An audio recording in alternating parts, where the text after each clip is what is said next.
Los latinoamericanos que buscan a sus familiares desaparecidos en la Guerra Civil Española. El pasado vuelve si no se cierra bien. Reconciliación no creo que haya, el perdón lo da Dios y olvido tampoco hay. Encontrar a mis familiares es una forma de tener una cierta reparación. Justicia. Inés García Holgado es argentina. 5 miembros de su familia, su abuelo, 2 tíos abuelos y 2 tíos fueron víctimas de la Guerra Civil Española y de la represión franquista. Este lunes, 18 de julio, se cumplen 80 años del golpe de Estado del general Francisco Franco contra el gobierno de la Segunda República Española. El conflicto que desencadenó duró 3 años y dejó alrededor de 500.000 de muertos, al menos 114.226 desapariciones forzadas y más de 200.000 exiliados, muchos de los cuales se establecieron en América Latina. 8 décadas después, la búsqueda de desaparecidos en España continúa. Y, en algunos casos, impulsada desde el otro lado del Atlántico. Inés localizó a 2 tíos abuelos y a su abuelo, pero el hermano de su padre sigue desaparecido. Mis tíos abuelos están ya en su lugar, pero mi tío no. Mi papá dio la muestra de ADN de sangre en el banco de ADN en Cataluña, porque van a empezar a comparar las muestras con restos de fosas que ya excavaron, con los huesos que están en cajas, comenta en diálogo con BBC Mundo. Es difícil contar el número de latinoamericanos con familiares desaparecidos en España. Hay muchas historias. Pero los nietos y las nietas tienen solo una parte. Siempre hay algo que está oculto. ¿Dónde están? ¿Qué pasó? No saben la historia completa. Con los nietos que me he encontrado, ese es el problema, le dice a BBC Mundo Adriana Fernández. Ella también es argentina y en 2011 logró exhumar los restos de su abuelo en El Bierzo, noroeste de España. Mi papá, el lugar lo conocía perfectamente porque una frase que siempre recordaba es que le decían que en el lugar donde el pasto crecía más alto y más verde, ahí estaba enterrado su papá. Esa frase lo marcó. Y comprobamos que sí estaba allí donde mi papá decía, cuenta Adriana. Luego hicimos la prueba de ADN a través del equipo de antropología forense aquí en Argentina. Ver que el esqueleto de mi abuelo estaba completo. Para mí eso fue muy emocionante.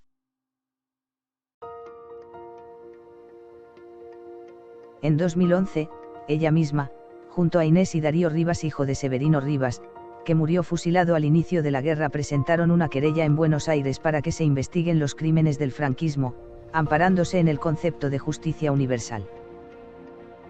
Es la única causa abierta en el mundo por este motivo. En España, una ley de amnistía de 1979 cerró las puertas a llevar ante la justicia a los responsables de la represión durante el gobierno militar. La amnistía a mí no me sirve porque la amnistía la decretaron para los criminales franquistas, no para los que están enterrados en una fosa común, le dice a BBC Mundo Darío Rivas, de 96 años. Desde la aprobación de la Ley de Memoria Histórica en 2007, el Estado español tiene la obligación de facilitar y establecer subvenciones para la búsqueda de desaparecidos, su exhumación y el proceso de identificación. Sin embargo, las ayudas para este fin se redujeron a partir de 2011 hasta cesar en 2013.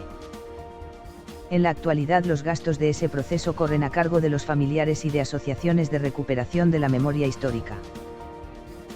En este momento no existe el papel del Estado en la búsqueda de desaparecidos. Algunas administraciones autonómicas sí colaboran, pero son las propias víctimas las que se tienen que autorreparar, le explica a BBC Mundo Marco González, vicepresidente de la Asociación para la Recuperación de la Memoria Histórica, ARMH. Desde 2000, la ARMH ha llevado a cabo exhumaciones en 230 fosas comunes y más de 1.400 identificaciones. La búsqueda de desaparecidos es quizá el último episodio de la larga relación de América Latina con la Guerra Española, cuyas consecuencias afectaron a la región durante y después del conflicto.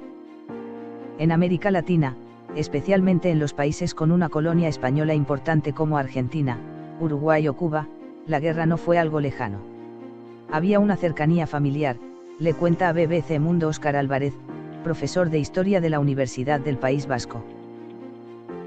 Tras el golpe de Estado del 18 de julio del 36, voluntarios latinoamericanos viajaron a España a participar en la guerra. Más de 1000 cubanos y alrededor de 600 argentinos y contingentes menos numerosos de otras nacionalidades combatieron en el bando republicano en las brigadas internacionales. También hubo, aunque menos numerosos, latinoamericanos en el lado franquista. El primer voluntario extranjero que fallece en la guerra civil fue un argentino que combatió junto a los sublevados en Guadarrama, señala Álvarez. Sin embargo, este vínculo familiar no llevó a una posición unitaria de la región frente a los sucesos de España. Latinoamérica en ese momento está muy condicionada por la política exterior de Estados Unidos, que en principio fue neutral. Y más allá de eso, los gobiernos de la época proclives a soluciones de derecha, como Brasil o Argentina, se posicionaron pronto del lado de Franco, apunta Andrés Blanco, catedrático de Historia de la Universidad de Salamanca, en conversación con BBC Mundo. El caso de México, presidido por Lázaro Cárdenas, es particular. Es el único que tiene una postura de indudable apoyo al bando republicano, agrega. México fue el único país de la región que nunca llegó a reconocer la legitimidad del gobierno de Franco. Y, tras la guerra, el que más refugiados republicanos acogió, más de 20.000. Chile, Cuba, Venezuela, Colombia y Argentina recibieron cerca de 2.000 cada uno. Quienes desde América Latina intentan localizar a sus familiares desaparecidos en España son descendientes de aquellos exiliados o de emigrantes económicos que llegaron después de la guerra. Les pregunto qué les movió a emprender esa búsqueda después de tantos años. Yo siempre digo la misma frase: acá en Argentina las abuelas buscan a los nietos y los nietos de republicanos buscamos a nuestros abuelos. Es al revés. Pero también queremos saber qué es lo que pasó con ellos, responde Adriana Fernández. Estamos buscando justicia y verdad judicial, no verdad histórica solamente. Es reivindicación, agrega Inés García. Y la comparación entre los procesos de búsqueda de desaparecidos en España y en Argentina se hace casi inevitable. Acá fue la sociedad la que empujó para que se supiera la verdad. En España tenemos 40 años de dictadura contra 7 que tuvimos acá en Argentina. Creo que esos 40 años sembraron un terror y un silencio que a día de hoy está muy presente, afirma Adriana Fernández.